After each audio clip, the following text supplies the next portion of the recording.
untuk bermimpi, belajar, dan bertindak demi perubahan yang lebih baik. Jadi pemuda itu adalah agen perubahan yang menjadi cikal bakal penerus bangsa ini. Dan teman-teman saya, ini ada sebuah statement yang mengerikan. Kenapa mengerikan? Ya, statement ini berbunyi, jika kamu ingin melihat masa depan suatu bangsa, maka lihatlah pemudanya. Ya, kenapa kamu bisa mengerikan? Karena fenomena yang kita lihat teman-teman, sekarang miris gak anak-anak muda itu di zaman sekarang? Banyak mirisnya ya. Nah, kalau ini menjadi PR besar buat kita. Kalau misal kita miris terus, gak ada perubahannya, maka naudzubilahnya nanti kita menjadi bangsa yang bobrok. Naudzubilahnya. Nah, teman-teman di sini pengen jadi remaja apa muda? Oke, teman-teman jadi remaja apa muda? Oke, ciri-ciri pemuda di sini keberanian ya teman-teman. Maka dari itu, aku pengen kalau misal teman-teman aku jadi pemuda, aku pengen satu orang buat maju, pengen nge-spill. Kenapa sih motivasinya ikut seminar pemuda? Ayo, siapa yang mau maju? Tahu nggak? Nanti bakal ada suatu hal. Ya, oke. Halo, perkenalkan, nama saya Najwa Safiqul Azima dari kelas 11 2. Oke, hari ini aku mengikuti acara Sentra Fest ini, tentu saja untuk ketemu Kak Afnan, tamu spesial kita, dan sekaligus ingin mengulik bagaimana caranya sahabat beliau seperti itu. Terima kasih. Tepuk tangan untuk pemuda satu ini. Benar. Sini dulu. Ya. Ini karena pemuda ya, aku kasih reward ini teman-teman. Apakah iPhone? Apakah apa ini? Apakah umroh? Oke.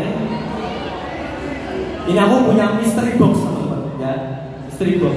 Ini adalah reward yang diberikan dari Allah untuk para pemuda. Ya, karena tidak ada sesuatu yang lembut melainkan dari Allah. Bisa aku beli. Ini salah satu.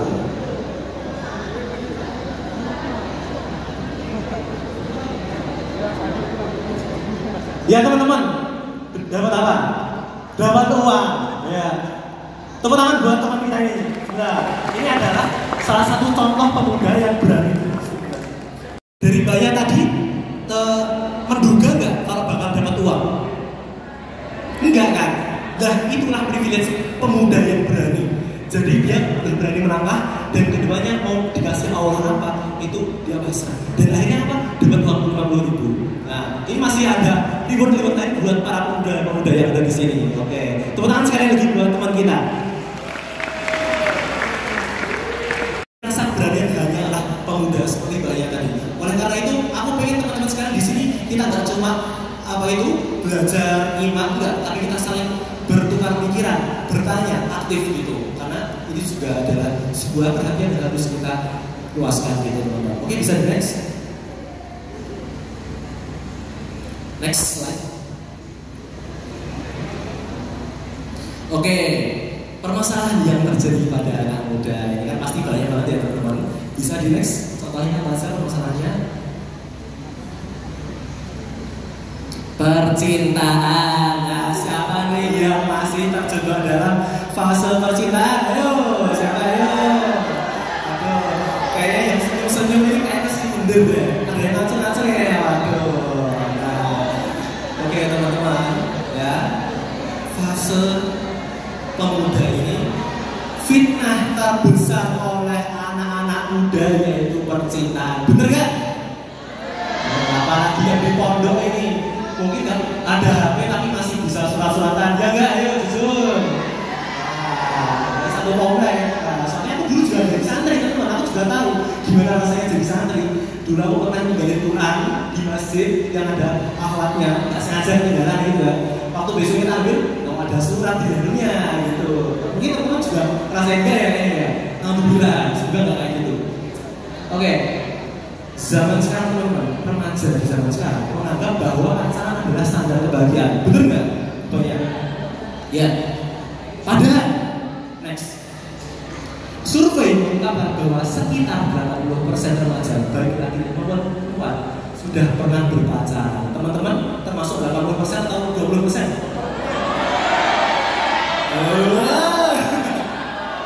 20%. Wah, keren banget. Siap. Nah ini ada siklus pembodohan teman-teman. Ya, saya jadi eksklusif. 5% penyebab orang alami gangguan jiwa ternyata karena faktor cinta. Mbaknya sendiri termasuk 75% Pak? 25%? 25. Oke, 25%. Kalau teman-teman yang di sini 75 atau 25? 25. Oke, berarti berbanggalah kalian karena kita termasuk orang-orang langka dan pilihan. Tepuk tangan. Oke, karena ada satu pemuda yang berani, maka pantas untuk mendapatkan imbalan. Oke. Imbalannya ini satu aja. Oke, dapat apa nih teman? Warna apa ini? Coba di spill. Warna uangnya. Hijau. Oke, siap. Teman-teman pengen warna apa? Oke. Ada pernah deketin lawan jenis yang ada bio ayamnya nggak tuh? Jangan gitu. Anak pondok biasanya gitu. Kemudian habis PDKT apa? Pacaran. Habis pacaran ya, pacaran. Habis itu putus. Habis putus stres. Gitu terus. Capek-capek PDKT, pacaran, terus putus stres. Apa enggak perbodohan gitu? Nah, oke. Oleh karena itu teman-teman, ada Quran surat Al-Isra ayat 32. Coba kita baca bareng-bareng ya. Pada apa kan? Al-Isra ayat 32. Kita baca bareng 1, 2, 3. Wala taqrabuz zina innahu kana fahisyah wa sa'a sabila. Nah, teman-teman, jangan jadikan ayat Quran yang contohnya ayat yang satu ini hanya sekedar dari larangan.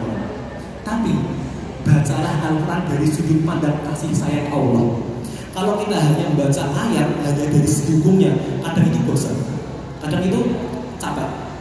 Dilarang mencuri, dilarang berzina, dilarang minum khamr, dilarang durhaka. Kayaknya capek. Tapi kalau kita lihat dari sudut pandang kasih sayang Allah, contohnya di ayat ini, Allah itu sebetulnya nggak cuma melarang kita mendengar zina, tapi Allah itu melarang kita agar kita tidak stres, agar kita naudzubillah hamil di luar nikah, agar kita tidak membuang-buang waktu dan uang. Kan banyak orang yang pacaran itu kasusnya kehabisan uang, ya, padahal oleh orang tuanya dan lain sebagainya. Oke, next. Nah ini ada 4 statement prinsip cinta teman-teman. Ya. Kalau mau dijadiin status nggak apa-apa kalau ada HP. Oke, yang pertama, cinta itu fitrah, tapi dapat menjadi fitnah. Bukan fitness ya, fitnah. Cinta itu fitrah bagi orang yang menjemputnya dengan menikah, tapi akan menjadi fitnah jika menjemputnya dengan selain menikah. Jadi jangan pernah percaya sama perkataan manisnya cowok. Aku bakal setia sama kamu udah makan belum? Jangan pernah percaya, karena itu adalah fitnah. Orang fitrah yang didatangi bukan ceweknya tapi orang tuanya. Oke, dulunya cinta itu pasti, tapi cara menyikapinya adalah pilihan. Setiap dari kita pasti punya perasaan tertarik dengan lawan jenis, tapi menyikapinya untuk pacaran atau menikah atau bersabar itu adalah pilihan kita. Next. Cinta bukan tentang kata-kata, tapi bukti nyata, teman-teman. Enggak cuma sekedar bla bla bla, gombalan ini itu, tapi cukup dengan mobil tuh. Setuju nggak? Terakhir, cinta pada makhluk duniawa akan meninggalkan luka, tapi cinta pada Allah Ta'ala akan mengantarkan kita ke pintu surga. Oke. Next. Nah, permasalahan yang kedua, galau. Teman-teman di sini ada yang galau nggak? Kalau mungkin masih merasa kehilangan, masih kayak belum bisa move on gitu ya. Nah, teman-teman, ini ada sebuah statement. Masa lalu adalah pelajaran, masa sekarang adalah tindakan, dan masa depan adalah buah dari keduanya. Buah dari apa? Pelajaran dan juga tindakan.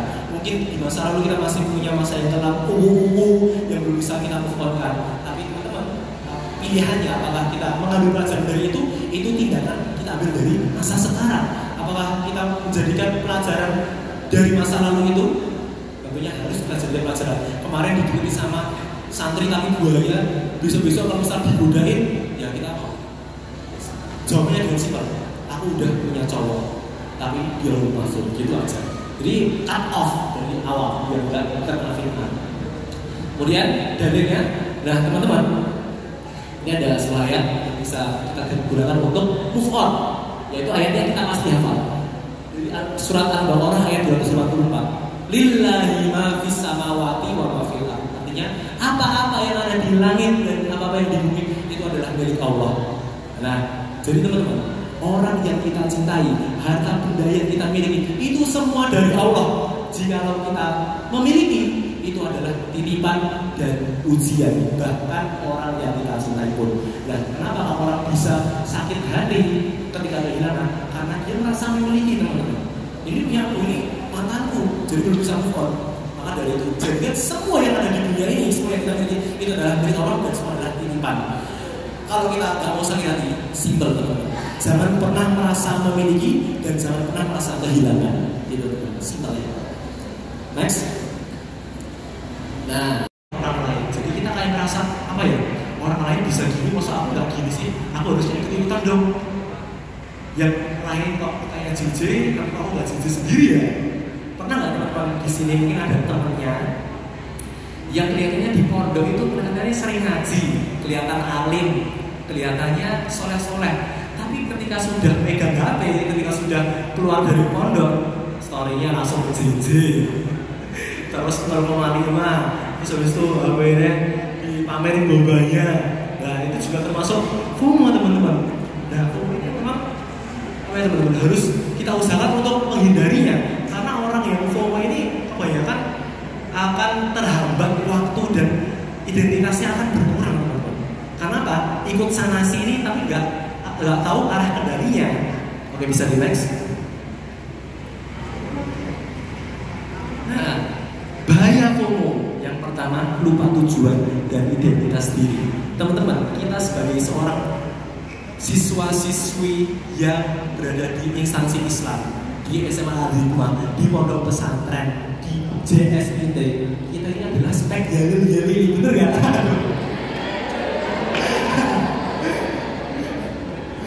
Pilihan jadi spek jalil-jalil ini apa spek jaman? Tapi kebanyakan nih, aku lihat nih teman-teman yang di pondok itu udah jalil-jalil ini. Tapi ketika udah ke mall, ketika main kemana itu sudah jaminnya nggak karuan, terus tambah jadi sekap-sekop ya misalnya. Sekop itu ya. Nah itu yang membuat identitas kita berkurang. Kalau kita santri, udah kita harus tahu aku santri, aku harusnya ngaji. Kita menunjukkan citra kita sebagai seorang santri itu gimana sih? Oh ternyata berpakaian juga. Kalau masih harus pakai juga, harus pakai muslim. Itu jangan pernah malu, jangan pernah dikira teroris waktu juga enggak. Justru nanti orang lain, oh ternyata ini kok santri. Justru malah kalau kebalikan yang kita nggak kita malah merasa ini kok santri malah ajarnya. Nah, yang kedua membuang waktu dan uang. Soalnya aku menemukan contohnya orang yang ikut tren sana sini, ya, tiwas tata gudeli misalnya itu kan buat tren konten-konten yang kayak itu pargo itu juga FOMO itu nggak boleh. Di sini insya Allah nggak ada yang suka pargo itu ya. Yang cowok ini nggak ada ya, wah jadi boti nanti. Ada, mana? Astagfirullah.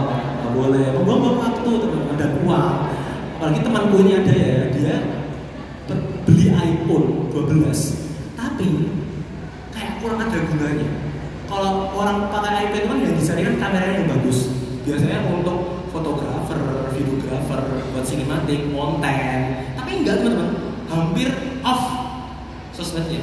Dan itu bisa diindikasikan FOMO. Jadi kira itu aku berubahnya, apalagi misalnya. Enggak, jangan sampai kayak gitu teman-teman ya.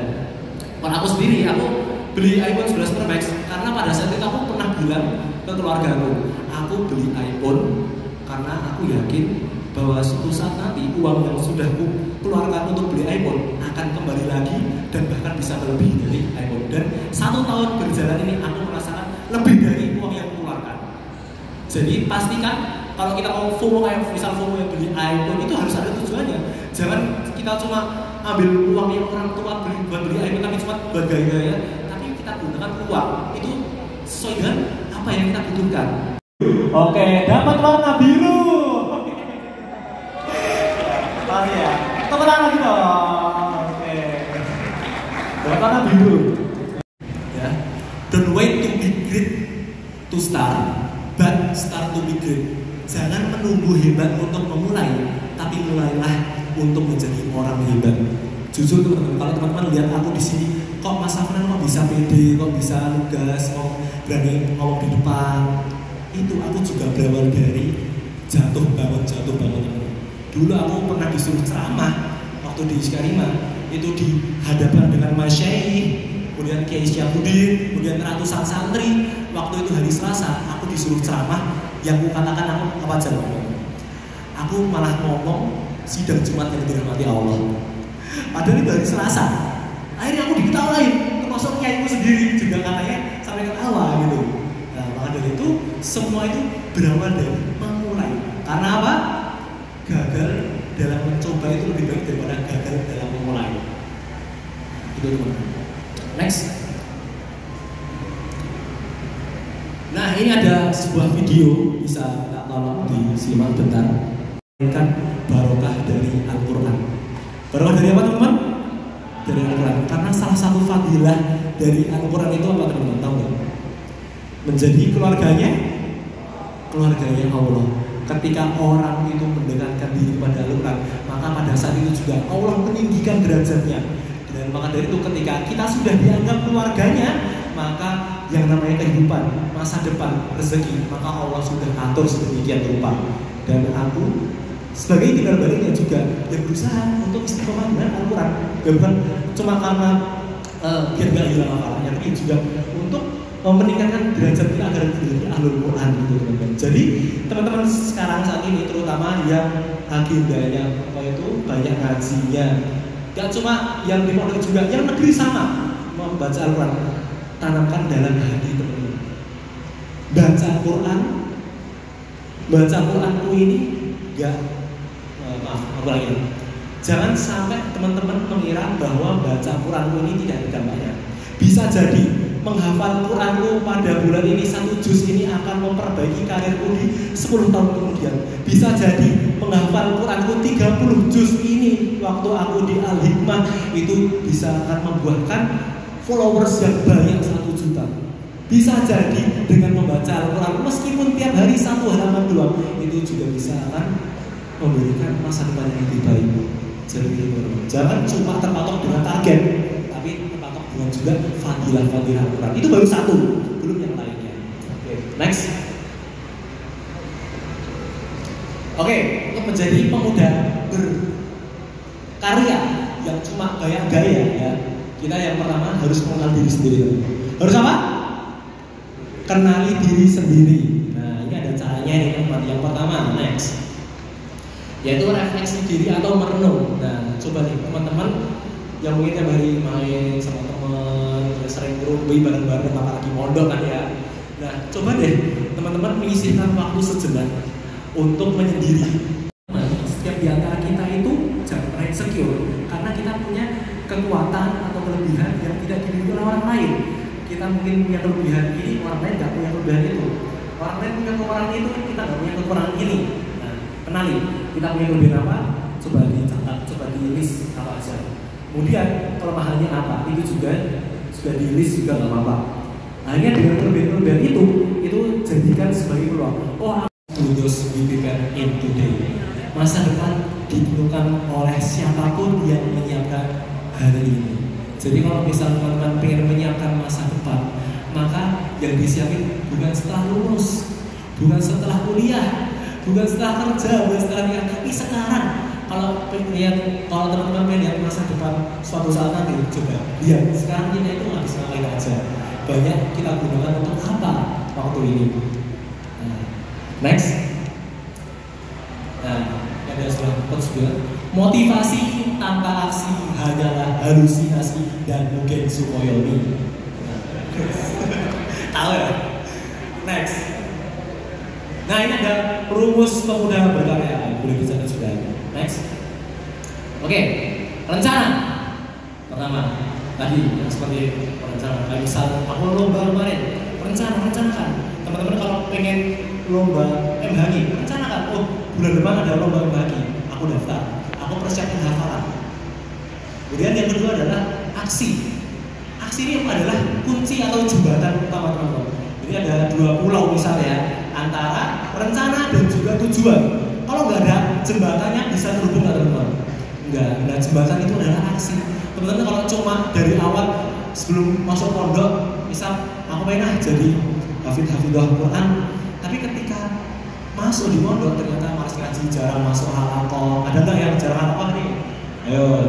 Nah itu aksinya kurang. Artinya kalau misalnya aksinya udah terwujud, kemudian apa itu juara atau pencapaian sudah tercapai, ya alhamdulillah. Tapi kalau misal jatuh, maka evaluasi ada apa yang kurang.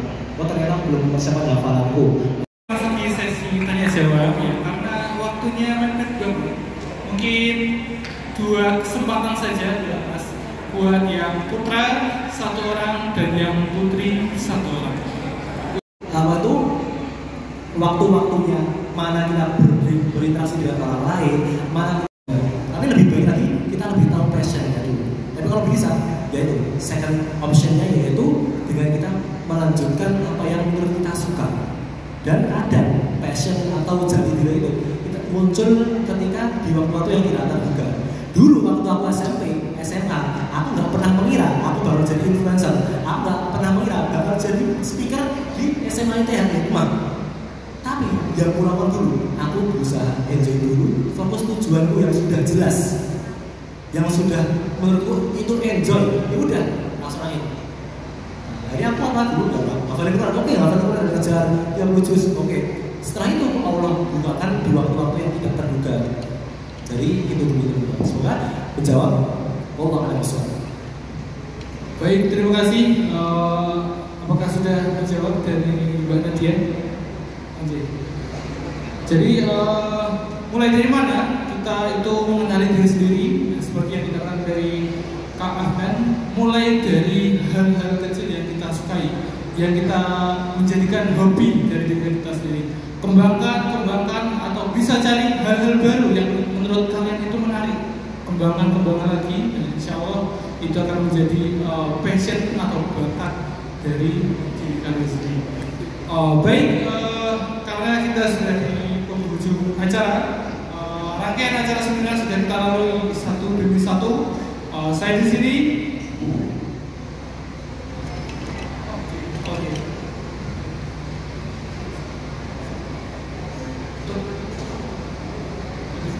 Siap. Saya sebagai moderator izinkan saya untuk mengulas materi seminar pada kesempatan kali ini, bahwa pertama tadi disebutkan bahwa pemuda adalah pilar masa depan yang membawa harapan demi perubahan yang lebih baik. Pemuda itu berani.